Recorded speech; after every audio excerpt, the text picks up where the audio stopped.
Kajian ilmiah.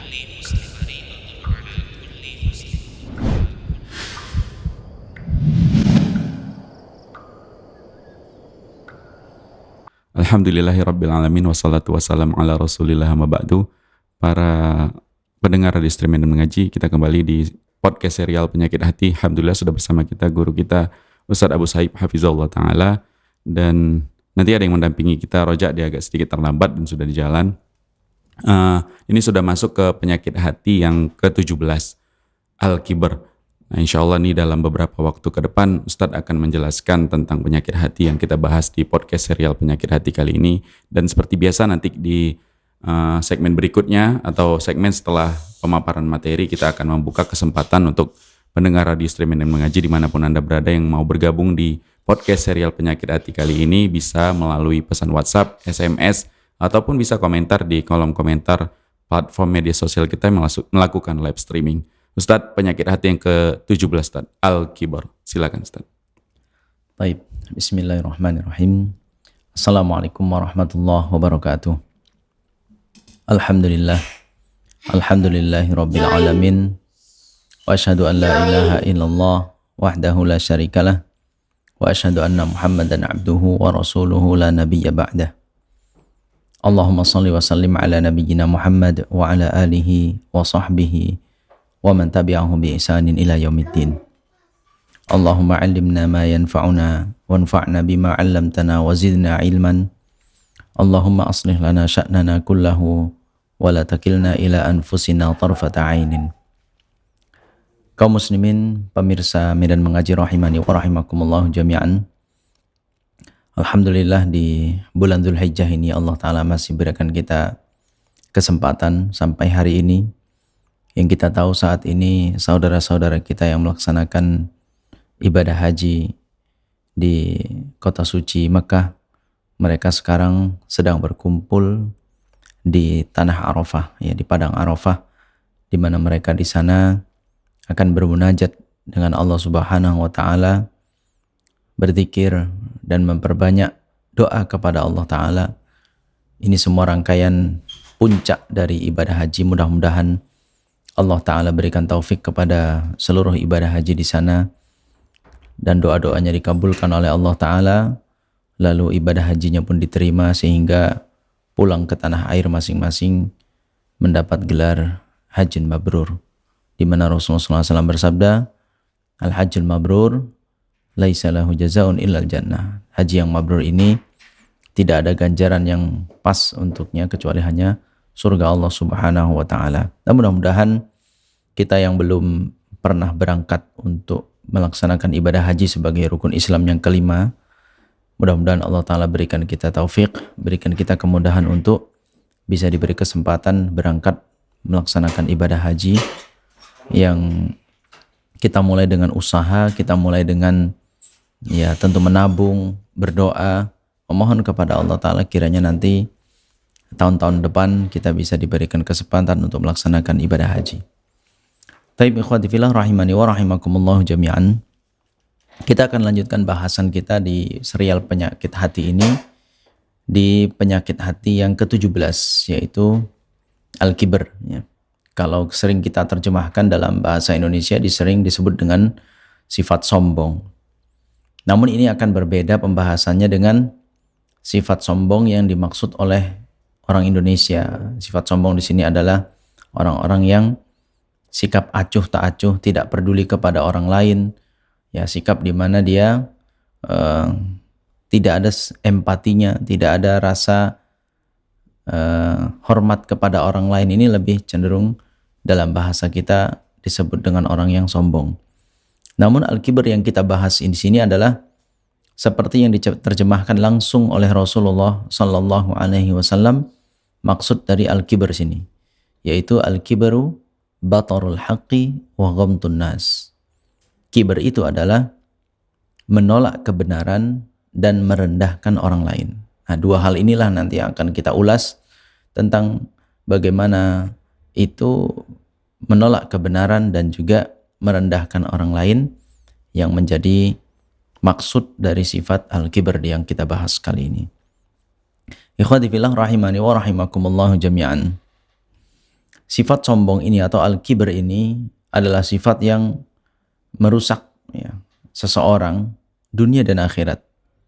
Jadi efeknya itu dunia dan akhirat. Nanti kita akan bahas bagaimana keburukan yang akan ditimpakan oleh Allah Ta'ala kepada seseorang yang memiliki sifat kibr ini. Yang jelas, kibr ini adalah sifat khasnya orang Yahudi. Ini menjadi sifat khasnya orang Yahudi. Orang Yahudi sejak dahulu Allah Ta'ala stempel mereka memiliki sifat al-kibr ini. Kita bisa dapati itu di surat Al-Baqarah ayat 87. Allah Subhanahu wa taala berfirman, "Afa kullama ja'akum rasulun bima la tahwa anfusukum mustakbartum, fa fariqan kadzdzabtum wa fariqan taqtulun." Ya, demikian Allah Ta'ala firmankan di surat Al-Baqarah ayat 87.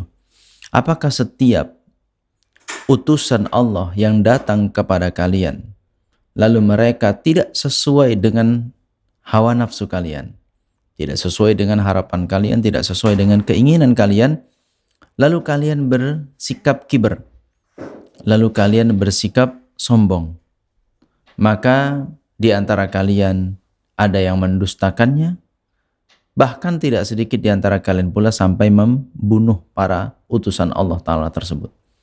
Ini adalah perilaku orang-orang Yahudi. Inilah sifat mereka, al-kibr, sombong. Ketika ada seorang Rasul, ketika ada orang yang diutus oleh Allah Ta'ala kepada mereka dalam rangka menjelaskan syariat Allah, dalam rangka menjelaskan tentang perintah-perintah dan larangan-larangannya, lalu ternyata apakah perintah itu atau larangan itu tidak bersesuaian dengan yang mereka inginkan, dengan yang mereka harapkan sesuai dengan hawa nafsunya, maka mereka dustakan atau bahkan mereka bunuh para rasul ini. Ya, kita ini bisa dapat di dalam sejarah. Ya, 25 nabi dan rasul yang sering kita dengar nama-nama mereka, itu ada di antara mereka yang didustakan oleh orang-orang Yahudi dan di antara mereka yang dibunuh oleh orang-orang Yahudi karena sifat sombong ini. Maka sangat buruk sekali orang yang bersifat sombong, karena efeknya sampai benar-benar dia jauh dari agama Allah Subhanahu wa ta'ala. Ikhwati fillah rahimani wa rahimakumullahu jami'an. Kita akan bahas tentang apa efek dari orang yang bersifat sombong. Kalau sifat-sifat buruk lainnya banyak yang menimbulkan masalah, ya kan? Seperti misalnya seorang orang yang punya sifat iri, maka orang-orang sifat iri ini akan kemudian tidak tenang hidupnya, senantiasa hidupnya resah karena apa yang dimiliki orang lain selalu membuatnya susah, dan lain sebagainya. Banyak sifat-sifat buruk yang ini memberikan efek buruk juga bagi pelakunya.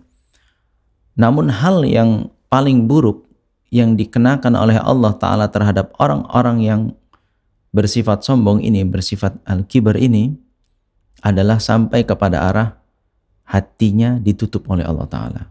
Ini yang sangat buruk. Kalau cuma hanya sekedar kita kehilangan harta, kalau cuma hanya sekedar kita kehilangan orang-orang yang kita kasihi, sekedar kehilangan, mungkin bahkan anggota tubuh kita hilang, ini mungkin hal-hal yang kita masih berharap ada kebaikan di sana, ada kebaikan di balik itu semua. Namun kalau sampai kita kehilangan hidayah, kita kehilangan kesempatan, bahkan ditutup kesempatan itu untuk mendapat hidayah dari Allah Ta'ala, maka hukuman apa lagi yang lebih buruk daripada itu? Allah Subhanahu wa taala berfirman di surat Ghafir ayat 35. Kadzalika yataba'ullahu ala kulli qalbi mutakabbirin jabbar. Demikianlah Allah Ta'ala akan menutup hati orang-orang yang sombong di dunia ini. Begitu juga kita bisa dapat di surat Al-A'raf ayat 146. Allah Ta'ala berfirman, Sa'asrifu an ayati alladzina yatakabbaruna fil ardi bighairil haqq.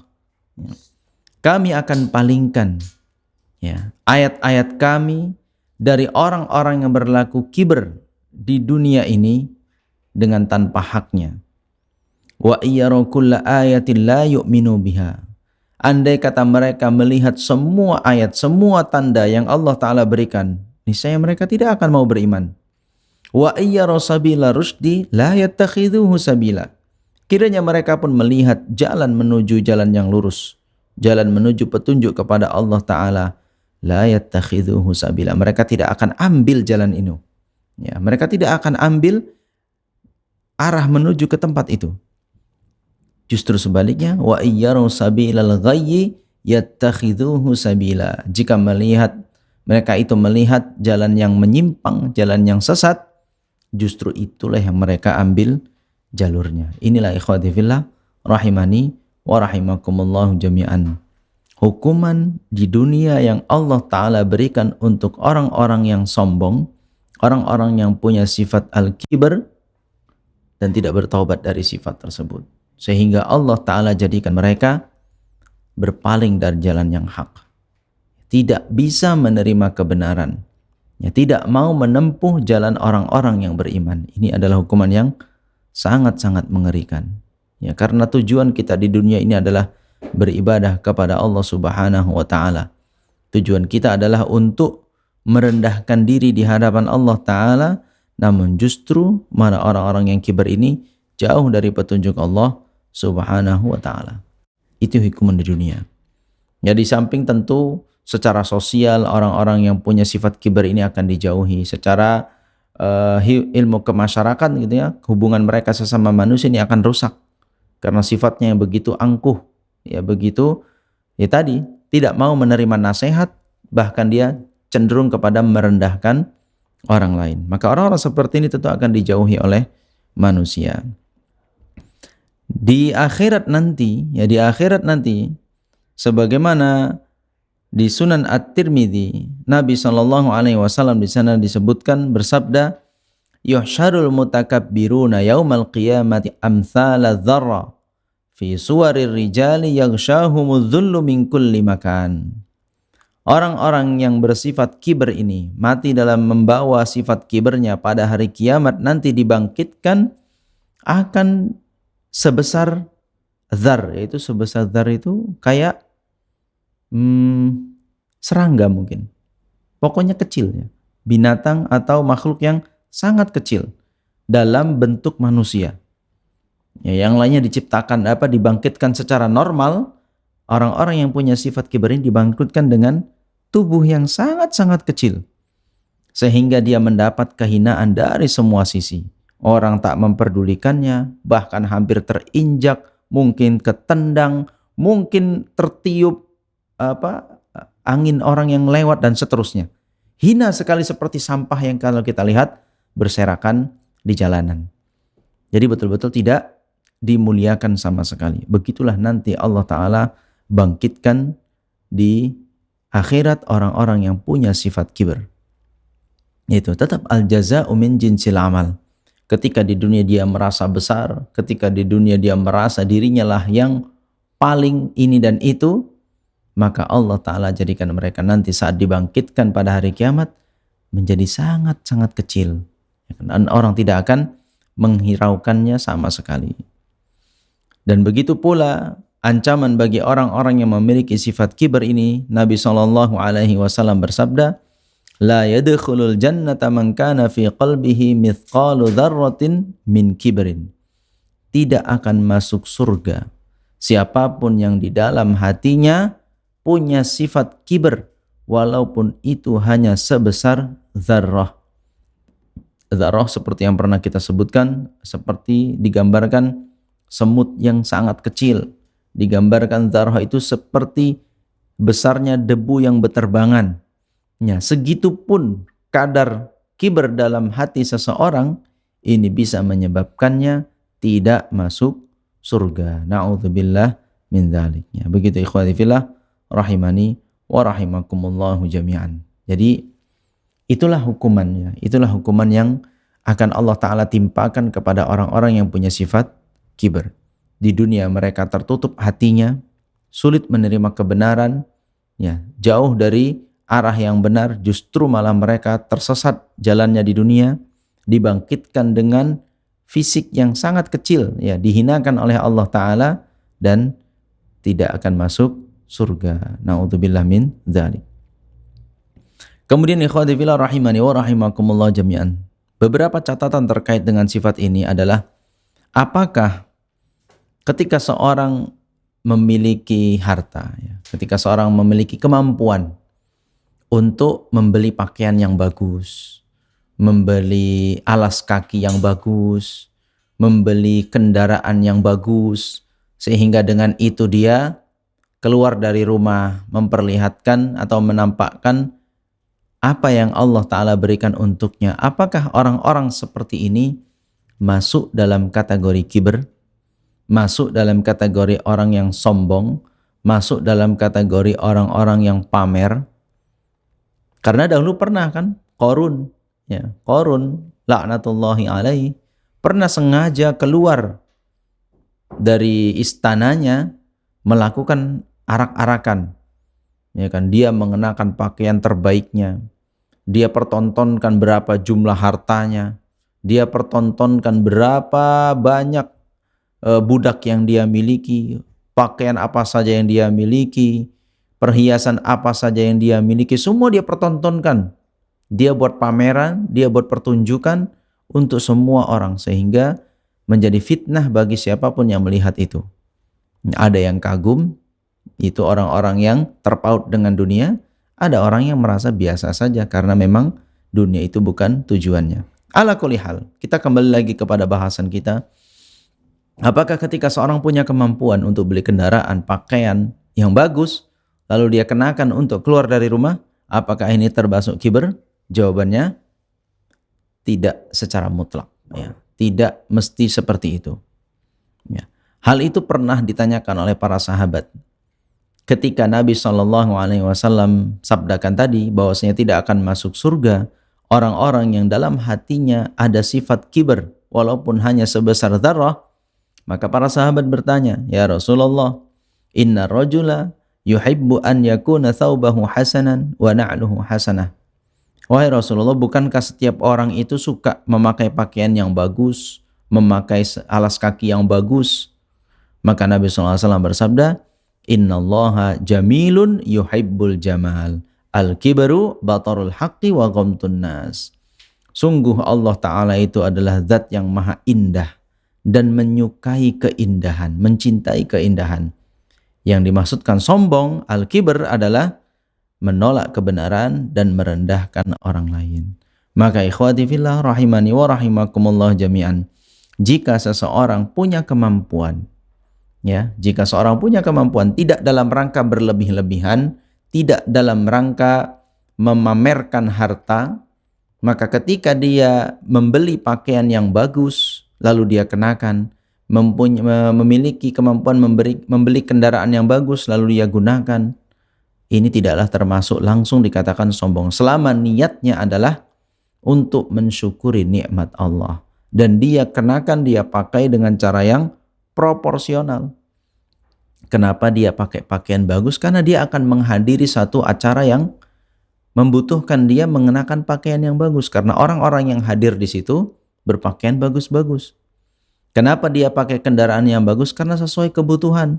Dia butuh kenyamanan, dia butuh kendaraan yang tidak membuatnya terlalu lelah dalam perjalanan dan seterusnya. Ini semua dipakai sesuai dengan kebutuhannya. Dia pakai sepatu misalnya, memang butuh untuk olahraga yang nyaman, maka harganya pun lumayan. Dia pakai untuk kenyamanan, maka ini semua ikhwati fillah rahimani wa rahimakumullah jami'an, tidak bisa semena-mena langsung kita tuduh orang-orang yang mengenakan setelan yang bagus atau kendaraan yang bagus lalu dikatakan sebagai orang yang sombong.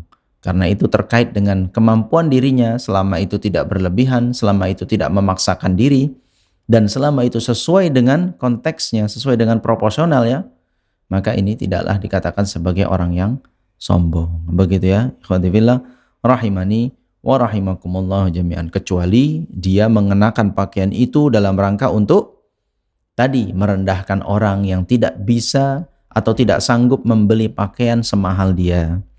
Dia memakai kendaraan itu untuk menunjukkan bahwasanya dia adalah orang yang hebat dan menghina orang-orang yang tidak mampu membeli kendaraan semahal dia dan seterusnya. Ini adalah termasuk dalam sombong tadi, yaitu dalam kategori ghamtun nas. Dia merendahkan orang lain. Begitu ya ikhwati fillah rahimani wa rahimakumullah jami'an.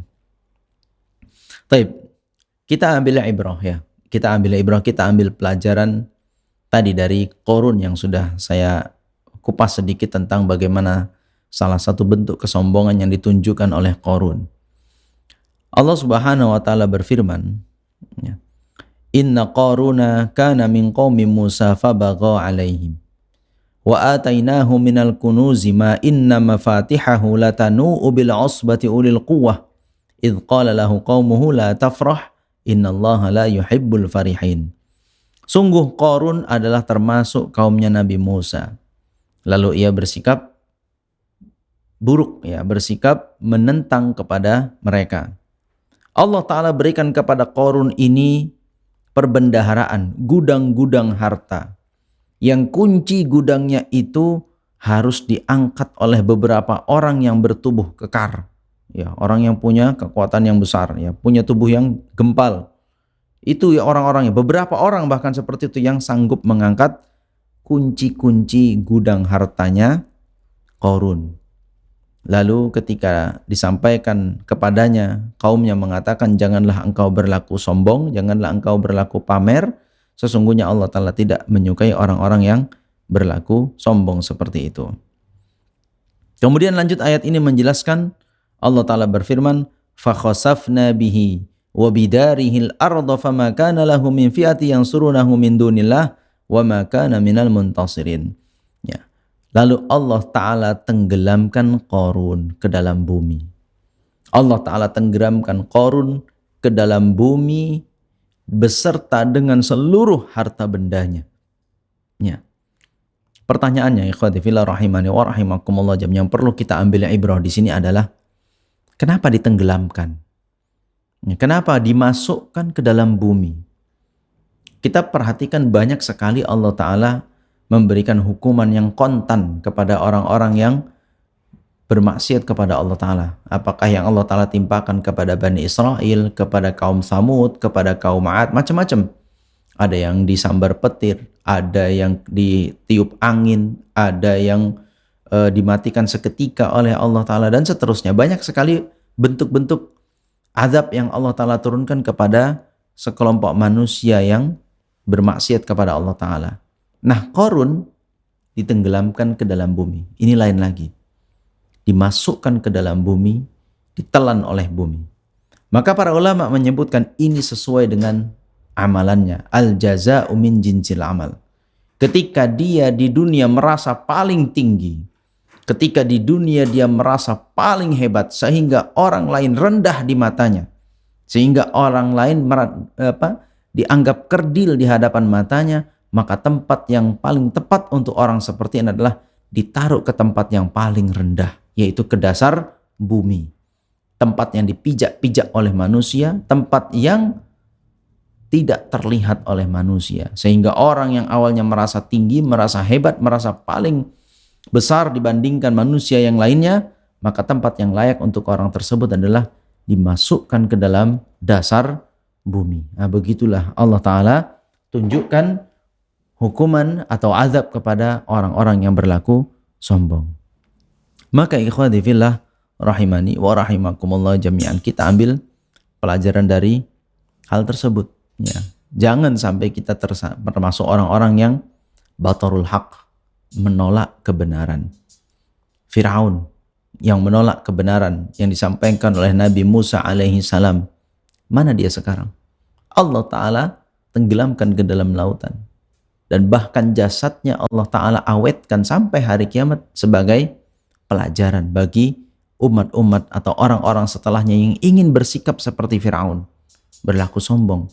Ketika disampaikan firman Allah Ta'ala, ketika diajarkan yang benar untuk bisa memilah mana yang hak, mana yang batil, justru malah menolaknya, ya, dengan cara yang sangat buruk. Qarun begitu sombongnya, merasa hebat, ya, merasa dialah yang paling tinggi sehingga orang dianggapnya rendah, orang dianggapnya hina. Dia pamerkan hartanya sengaja untuk merendahkan orang-orang yang miskin, untuk menjatuhkan marwah orang-orang yang tidak berkemampuan seperti dirinya. Mana sekarang? Allah Ta'ala tenggelam ke dalam bumi. Ini harusnya menjadi pelajaran. Ya, ini harusnya menjadi pelajaran bagi siapapun di antara kita. Namun lagi-lagi, kalau seorang tidak bertaubat, seorang yang tidak merasa dirinya terjangkit penyakit al-kibr, ya, ini persis seperti yang tadi kita bacakan ayatnya. Sa'asrifu an ayati alladzina yatakabbaruna fil ardi bighairil haqq. Ini akan dipalingkan oleh Allah Ta'ala orang-orang yang tidak bertaubat atau tidak menghilangkan sifat kibir dalam hatinya. Berapa ayat pun yang dibacakan untuknya, betapa banyak pun dinampakkan kehadapannya tentang bukti-bukti kekuasaan Allah Ta'ala, la yu'minu biha, dia tidak akan mau beriman. Ya, ditunjukkan pun jalan yang lurus, dia tidak akan mau mengikuti jalan itu. Nah, ini hati-hati. Ya, hati-hati. Coba mari kita periksa ke dalam hati kita, ke dalam diri kita, ke dalam jiwa kita, adakah kita merasa menolak yang hak? Menolak ketika Allah Ta'ala berfirman, menolak ketika itu sahih hadisnya dari Nabi SAW, atau kita merasa lebih hebat dari orang lain. Nah, begitu ikhwati fillah rahimani wa rahimakumullah jami'an. Kibar itu cuma sifatnya orang-orang kafir. Sementara para nabi yang mewariskan ilmu kepada kita, yang mereka ajarkan adalah sifat tawadhu. Ya, sifat merendahkan diri di hadapan orang lain. Ya, sebagaimana Allah Ta'ala firmankan, wa ibadur rahmanil ladzina yamshuna 'alal ardi hauna, ya, di surat Al-Furqan ayat 63. Ibadur Rahman, hamba-hamba Allah Ta'ala, yaitu orang-orang yang berjalan di atas muka bumi dengan sifat haunan. Orang yang tenang, orang yang tidak menyombongkan diri, orang-orang yang tawadhu, ya, tidak membutuhkan pujian, tidak mengharapkan pujian, ya, tidak ingin menjadi orang yang terkenal dengan kehebatannya dan seterusnya. Justru orang-orang seperti ini, sebagaimana yang disabdakan oleh Nabi Sallallahu Alaihi Wasallam, mana qasad sadaqatun min malin, sedekah itu tidak akan mengurangi harta sedikit pun. Wa ma zadallahu 'abdan bi'afwin illa 'izzan, dan tidak ada yang Allah Ta'ala tambahin bagi seorang hamba yang pemaaf kecuali dia akan diberikan kemuliaan. Wa ma tawadha'a ahadun lillah illa rafa'ahu Allah, dan tidaklah orang bersikap tawadhu, ya, tidaklah seorang bersikap tawadhu untuk Allah Ta'ala kecuali Allah Ta'ala pun akan angkat derajatnya di sisinya.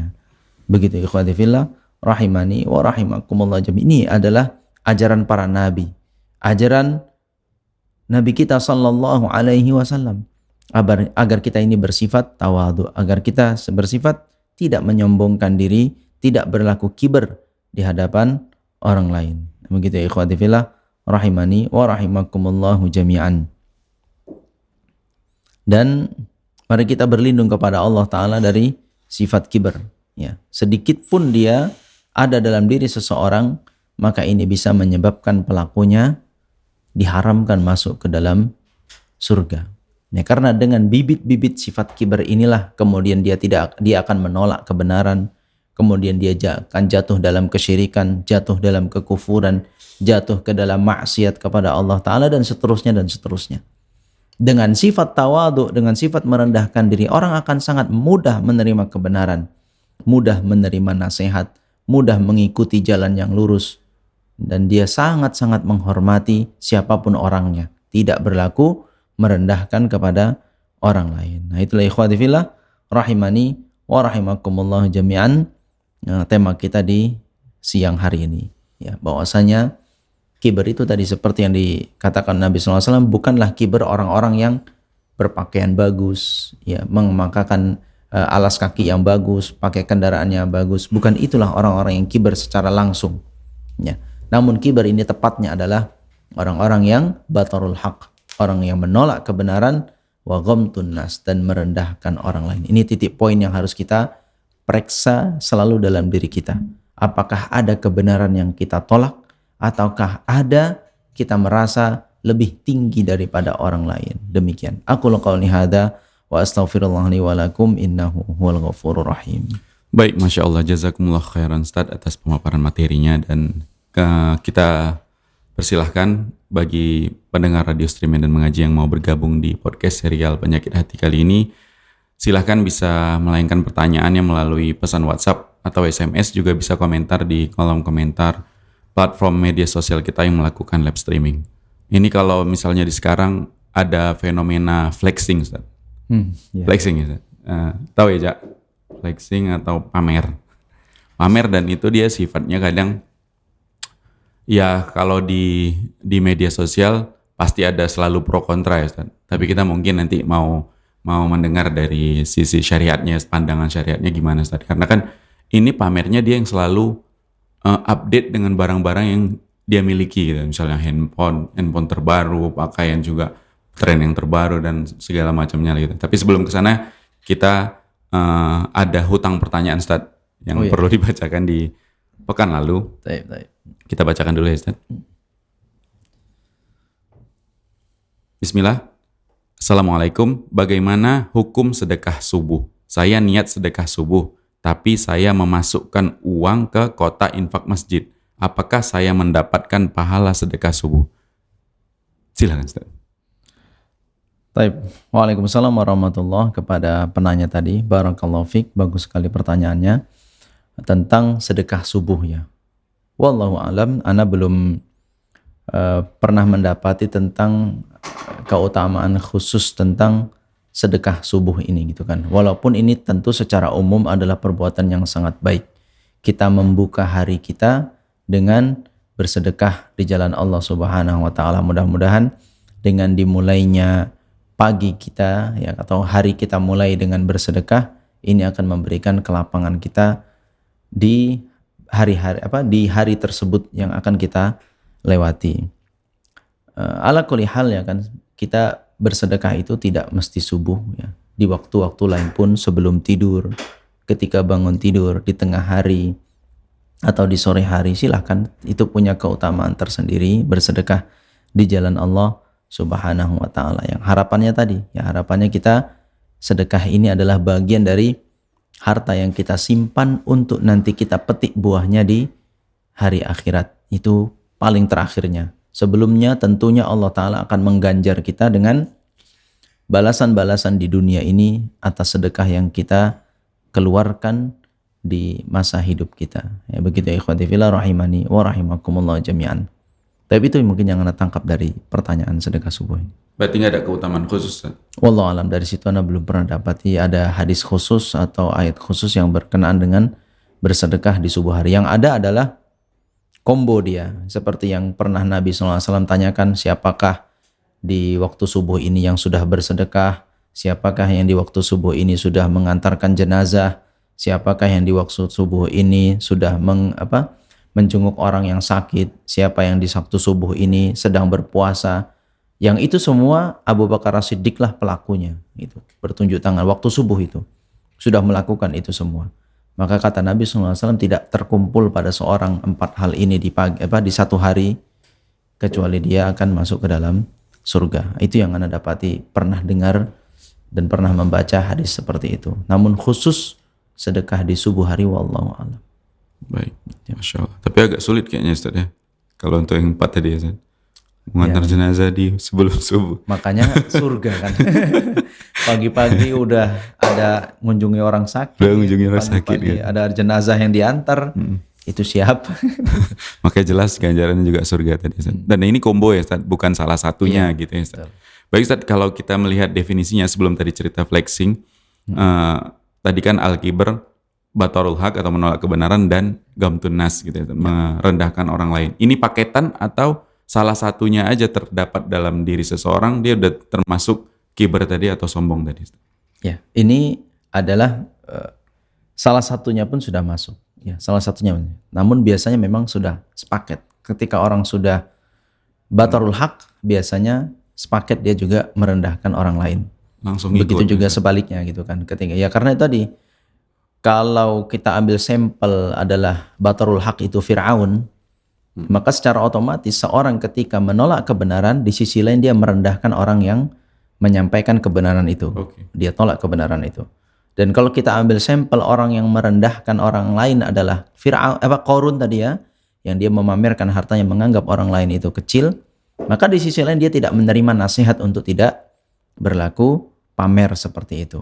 Nah ini walaupun masing-masingnya kita katakan ini adalah dua hal yang berbeda ya, dua hal yang berbeda, namun dalam prakteknya kita akan dapati mereka ini sifat yang bersamaan, selalu muncul. Ketika dia menolak kebenaran, maka dia akan rendahkan orang lain. Ketika dia rendahkan orang lain, di sisi lain dia pun akan menolak kebenaran. Demikian. Wallahu a'lam bishawab. Baik, ke flexing tadi Ustaz, atau pamer tadi yang saat ini itu maraknya di media sosial tentunya kan Ustaz, karena kan di situ panggungnya gitu Ustaz. Ya. Nah, ini macam-macam pro kontra, karena ada yang bilang ya, ada yang menganggap itu strategi marketing, ada yang menganggap ini ya saling memotivasi aja untuk supaya bisa berlomba-lomba dalam ya kebaikan lah, kita bilang dalam tanda petik gitu ya Ustaz, dalam kata kutip kebaikan dunianya gitu. Ini seperti apa Ustaz? Ada juga yang bilang ini kan cuman mau menghinakan orang lain, atau ini kan orang kaya baru, kalau orang kaya lama tuh jarang tuh yang melakukan gini. Ini pro kontra yang banyak. Ini seperti apa Ustaz pandangan dari syariatnya Ustaz?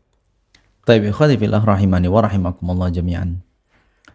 Seperti yang kita gambarkan tadi, bahwa ketika Nabi SAW menjelaskan tentang sifat kibar yang bahayanya sampai tidak akan masuk surga walaupun hanya sebesar dzarrah dalam hatinya sifat kibar ini, maka para sahabat kan bertanya tentang bagaimana seorang yang suka pakai pakaian bagus, pakai alas kaki yang bagus, apakah ini termasuk kibar? Jawaban Nabi SAW tidak, karena itu termasuk menghiasi diri.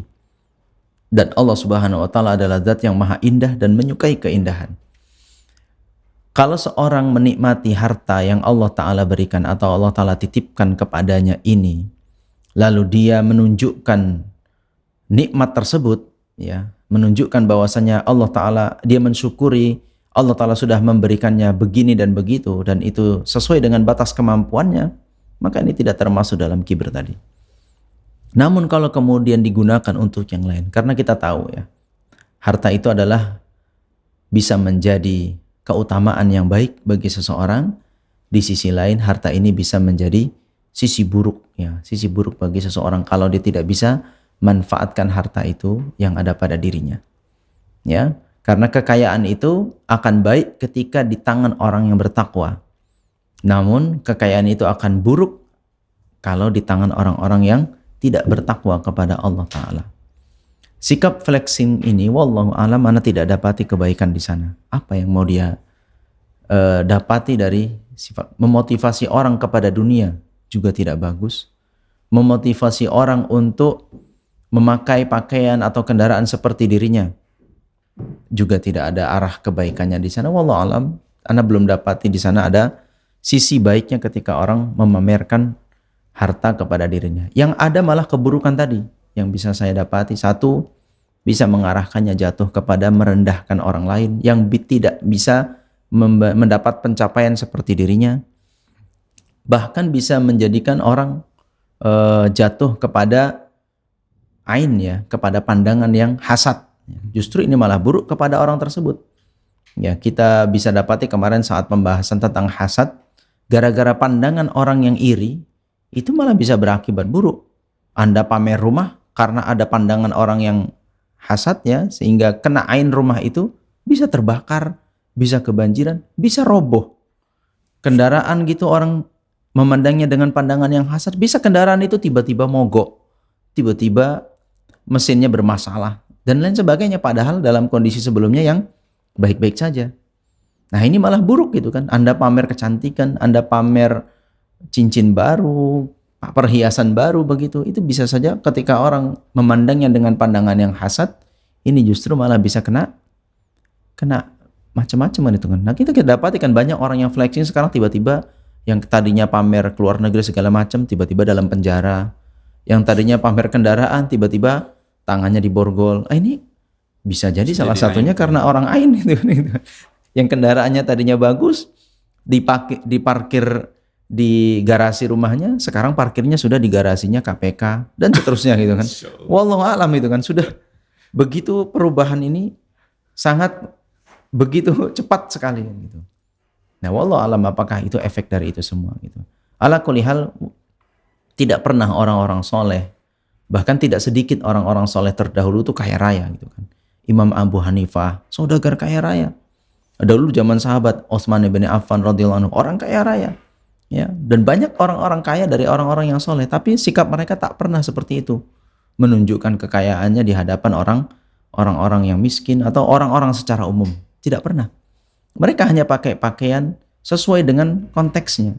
Dia ingin bertemu dengan orang-orang seperti raja-raja, ketemu dengan para pejabat, ya pakai pakaian yang pantas bertemu dengan mereka. Ketika mereka berkumpul dengan orang-orang miskin, ya mereka pun mengenakan pakaian yang sederhana, yang layak diterima sebagaimana biasanya, dan seterusnya. Ketika mereka ingin menuju ke majelis ilmu, maka mereka pakai pakaian yang bagus. Bahkan pernah Anda dapati seorang ulama yang memakai pakaian ketika dia menghadiri majelis ilmu, itu pakaiannya itu kalau di total harganya sekitar miliaran. Karena itu bekas pakaian raja. Bekas pakaian raja yang dilelang lalu dibeli, dikenakan untuk seorang ahli ilmu untuk menghadiri majelis ilmu. Begitu. Ya tadi itu, ini untuk menunjukkan keutamaan majelis-majelis ilmu, untuk menunjukkan keutamaan beribadah di hadapan Allah Subhanahu wa taala. Enggak masalah Anda ke masjid pakai pakaian yang harganya 10 juta, 30 juta gitu kan. Ya, asal tadi itu jaga hatinya jangan sampai jatuh kepada merendahkan orang lain. Karena Anda sedang mengamalkan firman Allah Ta'ala, khudhu zinatakum inda kulli masjid. Ya, kenakanlah perhiasan-perhiasan kalian saat kalian sedang akan berangkat menuju masjid melaksanakan ibadah. Kenakan, silahkan, pakai pakaian yang bagus. Janganlah ke masjid pakai pakaian merek, satu cat tertentu, panitiaan tertentu, ya kan, brand tertentu. Itu kan pakaian gratisan itu kan, kalau ke masjid pakai pakaian seperti itu. Kurang pas gitu kan. Ini mau jualan, mau kampanye, atau mau ke masjid, mau sholat gitu. Jadi malah justru kalau mau beli pakaian, cari yang mahal, ini spesial untuk ke masjid, ini spesial untuk menghadiri kajian. Ya, ini adalah pakaian-pakaian yang perhiasan yang mahal untuk kita tunjukkan bahwasanya Allah Ta'ala memberikan kepada rezeki dan kita mampu untuk membeli itu, bukan dalam rangka pamer kepada orang lain. Adapun yang dilakukan di media sosial ini tidak pada tempatnya. Tidak pada tempatnya sama sekali. Ya, maka justru ini akan malah banyak keburukan yang tertimpa kepada dirinya. Ini fitnah zaman sekarang ya ikhwah. Ini fitnah di hari ini. Anda main-main kemana, Anda sedang makan apa, Anda sedang liburan kemana, Anda sedang dapat, ala kulli hal, betul Allah Ta'ala berfirman, wa amma bi ni'mati rabbika fahaddits. Adapun terhadap nikmat-nikmat Allah Ta'ala maka sampaikanlah kepada orang lain. Silahkan. Ini hal yang secara umum tidak terlarang. Tapi catatannya tadi, jangan sampai ini kepada arahnya merendahkan orang lain. Kan gitu, merendahkan orang lain. Nah, kalau sampai arahnya kepada seperti itu, itulah sifat kiber yang ada pada diri kita. Dan kita juga perlu menjaga diri agar tidak terkena ain. Ya, ngapain juga kita pamerkan ke media sosial? Ya, kalau pada akhirnya justru malah akan memberikan efek bahaya kepada kita. Ada anak kita yang tumbuh sehat, ada rumah kita yang berdiri dengan baik, dengan bagus, bisa kita nikmati, ada pakaian yang kita kena. Ini hanya sekedar untuk kita kenakan, untuk kita nikmati, kita gunakan sehari-hari kita. Namun kalau untuk kemudian pada dipamerkan agar orang semua tahu segala macam, ini tidak sampai ke hal yang seperti itu. Ya demikian, wallahu a'lam. Kecuali Anda mungkin jualnya jualan perhiasan, ya harus dipamerin memang.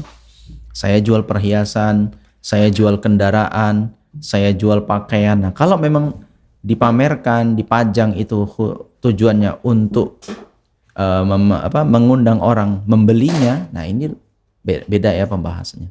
Tapi tadi yang disampaikan adalah flexing, lebih kepada memamerkan kepemilikan yang ada pada dirinya. Demikian, wallahu a'lam bishawab. Baik Ustaz, jazakumullah khairan Ustaz. Dan kita ke pertanyaan yang masuk ke WhatsApp-nya Medan Mengaji. Ustaz, silakan Jak dibaca Jak. Assalamualaikum warahmatullahi wabarakatuh. Semoga Ustaz selalu dibimbing Allah. Ada pertanyaan Ustaz dari akhwat kita mau bertanya, sebagaimana manusia biasa terkadang ada walaupun hanya terbesit untuk sifat tinggi hati sombong. Maksudnya mungkin cuil kali ya. Apa yang harus kita lakukan jika ada terbesit ini Ustaz? Hal demikian dan cara pencegahannya sebagaimana? Jazakumullah khairan. Taib ikhwati fillah rahimani wa rahimakumullah jami'an. Waalaikumsalam warahmatullahi ya. Barakallahu fiik kepada yang bertanya tadi. Pertanyaan bagus ya, bahwasanya memang sebaik-baiknya kita pun menjaga diri, tetap tidak akan pernah lepas dari yang namanya terbesit di dalam hati. Ya. Namun yang kita ketahui ya, yang perlu kita sadari bahwa bisikan-bisikan syaitan itulah seperti dia. Ya. Itu yang terbesit di dalam hati, yang terfikirkan selintasan keluar di dalam hati kita, itu adalah bentuk dari bisikan syaitan. Dan itu tidak termasuk bagian yang Allah Ta'ala tuliskan sebagai maksiat yang kita lakukan. Ya, karena itu perbuatan syaitan. Namun yang menjadi catatan keburukan kita adalah jika kemudian kita memperturutkan bisikan tersebut. Jika kemudian kita memperturutkan ajakan-ajakan itu. Ya, tidak sedikit orang yang kemudian ketika dia punya ketika disampaikan kepada yang hak lalu terbesit dalam hatinya menolak gitu.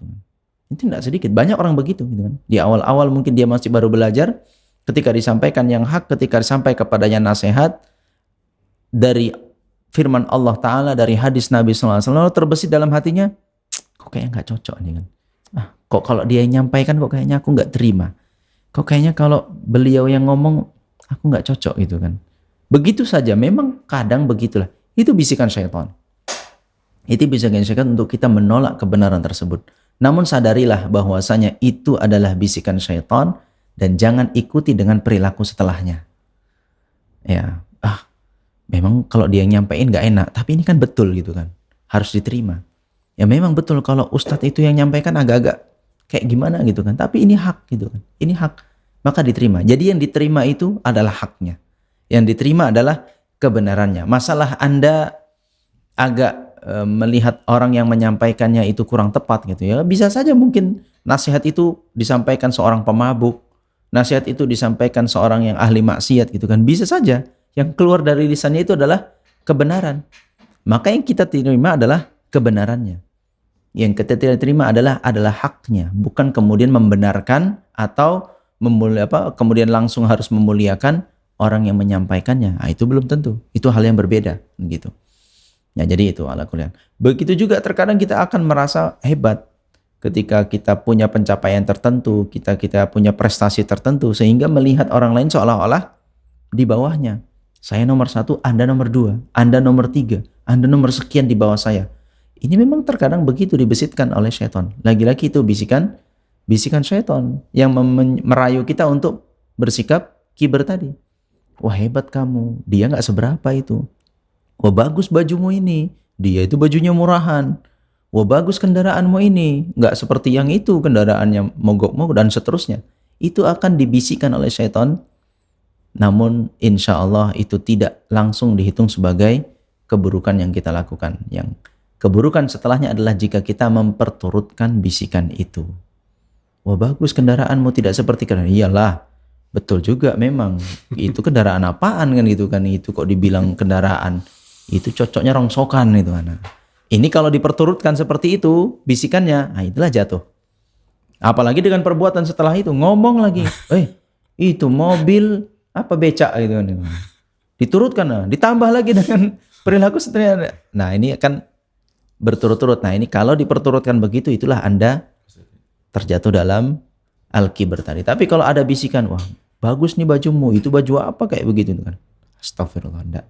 Itu walaupun baju begitu, itu tetap bisa menutup aurat. Tetap itu mungkin yang terbaik bisa dia kenakan. Aku pakai baju begini kan cuma pemberian Allah Ta'ala juga. Baju-baju kayak begini nih, kalau enggak Allah Ta'ala kasih, mana bisa aku pakai baju. Uangnya uang dari Allah Ta'ala. Aku berhasil pun membelinya, itu rezeki dari Allah Ta'ala. Gak ada hebat-hebatnya. Ini juga pakaian pemberian Allah Ta'ala. Ya sudah, alhamdulillah aku bersyukur. Adapun orang lain bisanya seperti itu, dia pun bersyukur dengan pemberian itu. Mudah-mudahan di kemudian hari dia pun bisa membeli pakaian yang lebih bagus lagi daripada itu. Nah begitu, jadi harus dipalingkan. Ketika ada bisikan untuk kita menolak kebenaran, dipalingkan bahwasanya kebenaran itu harus diterima. Walaupun pahit yang kita rasakan. Ketika kita terdapat bisikan untuk merendahkan orang lain, langsung dipalingkan bahwasanya sebenarnya kita ini juga semua pemberian dari Allah Ta'ala, bukan hakikatnya milik kita. Semua adalah milik Allah Ta'ala. Pada hakikatnya semua ini titipan, sama-sama barang titipan. Kenapa kita saling merendahkan satu dengan yang lainnya? Nah begitu ya ikhwati fillah, rahimani wa rahimakumullah jami'an. Wallahu a'lam bishawab. Baik Ustaz, jazakumullah khairan Ustaz. Dan mungkin ini sebagai penutup Ustaz, menolak kebenaran nih, kita tidak menyangkal kebenaran yang datang ke kita atau yang disampaikan oleh orang lain, tapi kadang suatu waktu kita agak kesulitan dalam mengaplikasikan kebenaran yang datang itu, Ustaz. Apakah ini termasuk bagian dari kibur tadi, Ustaz? Taib ikhwati fillah rahimani wa rahimakumullah jami'an. Banyak sekali perintah dan larangan yang Allah Ta'ala bebankan kepada kita, yang kita sebagai makhluk mukallaf, ya, manusia yang diberikan beban syariat oleh Allah Ta'ala. Banyak sekali kita kaji di sana, ada perintah dan larangan. Perintah itu ada yang sifatnya wajib, sunnah. Larangan itu ada yang sifatnya haram, ada yang makruh, dan ada hal-hal yang sifatnya mubah, gitu kan.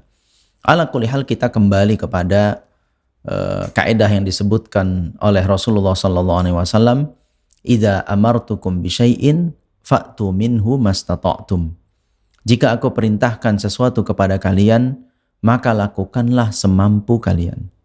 Wa idza nahaitukum anhu fajtanibu. Namun jika aku larang kalian, maka jauhilah semua larangan itu. Nah, begitu yang patut kita jadikan sebagai pedomannya.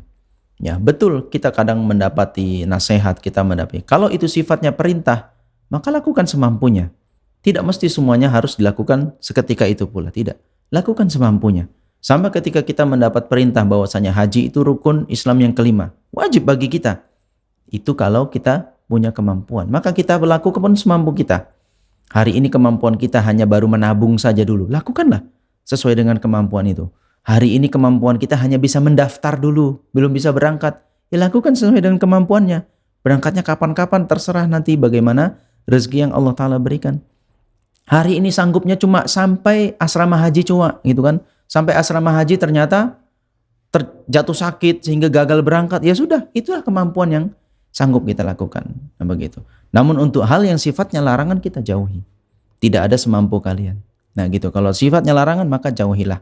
Kalau kemudian kita mendapatkan nasihat berupa larangan lalu kita tolak, nah ini. Itu kan.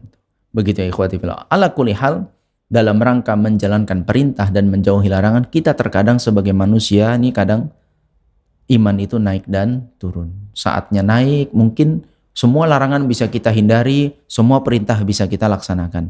Namun kadangnya iman kita turun. Ya kan, sehingga beberapa perintah kita jadinya lalai di sana, atau beberapa maksiat kita terjatuh di sana. Namun begitulah manusia rotasinya, ketika jatuh segera untuk beristighfar, segera untuk mohon ampun kepada Allah Ta'ala. Ketika sedang baik imannya, maka disitulah dia berlomba-lomba menjadi yang terdepan dalam ketakwaan kepada Allah Ta'ala. Jadi yang dimaksudkan dengan batarul haqqi ini adalah betul-betul menolak kebenaran itu, bahkan walaupun dia melakukannya. Paham maksudnya nih? Dia menolak kebenaran itu walaupun dia melakukannya. Dia lakukan sholat, tapi dalam hatinya benci kepada sholat itu. Dia tolak. Ini termasuk al-kibr. Ya kan? Dia mungkin senyum di hadapan orang lain. Dia terima dengan penuh ramah tamah, tapi dalam hatinya ini orang-orang rendahan. Gitu. Nah ini yang menjadi penyakit al-kibr itu yang perlu kita waspadai dalam diri kita. Adapun dalam aplikasinya kita begitu. Kadang iman ini naik, kadang iman itu turun. Yang penting kita sikapi bagaimana ketika naik dan bagaimana ketika turun. Demikian. Wallahu a'lam bishawab. Baik, Masya Allah. Jazakumullah khairan Ustaz atas penjelasan, bimbingan dan arahannya. Baik, pendengar Radio Streaming dan Mengaji, dengan demikian berakhir sudah podcast serial penyakit hati kita kali ini. Mudah-mudahan tentunya apa yang kita sajikan ini bermanfaat untuk kami pribadi, juga untuk Anda dimanapun Anda berada. Kita bertemu kembali insya Allah di serial penyakit hati berikutnya, atau penyakit hati berikutnya di hari dan jam yang sama. Insya Allah melanjutkan penyakit hati yang ke-18 berarti insya Allah. Ya. Masih ada ya Ustaz? Banyak ya Ustaz. Masya Allah. Banyak ternyata PR kita. Baik Ustaz, jazakumullah khairan Ustaz. Sekali lagi Raja, jazakumullah khairan Ustaz Raja udah mendampingi kita. Kita tutup, mewakili kru yang bertugas kami pamit. Kita tutup dengan doa kafaratul majelis. Subhanakallahumma wa bihamdika asyhadu an la ilaha illa anta astaghfiruka wa atubu ilaik. Assalamualaikum warahmatullahi wabarakatuh.